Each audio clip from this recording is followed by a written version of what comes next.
À la une donc ce soir, le 15 de France, vainqueur de l'Écosse sur le score de 32-21 cet après-midi au Stade de France. Victoire bonifiée pour les Français. On va rejoindre tout de suite Martin Lange au Stade de France. Bonsoir Martin. Bonsoir Lionel. C'est une victoire, comment dirais-je, qui a été arrachée avec le cœur par les Français. Oui exactement, une victoire 32-21, vous l'avez dit Lionel, mais que ce fut laborieux une nouvelle fois pour l'équipe de France. Les Bleus avaient pourtant parfaitement compensé, menant rapidement 19-0 grâce à 3 essais de Ntamak, Dumortier et Thomas Ramos.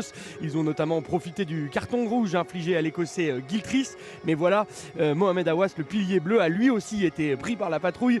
Les Bleus ont donc joué plus d'une heure à 14 et ça s'est vu.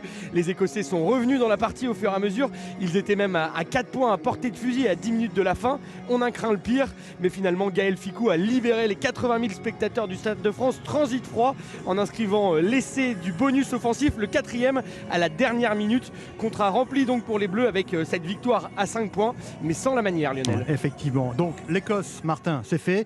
Maintenant place à l'Angleterre pour le crunch la semaine prochaine.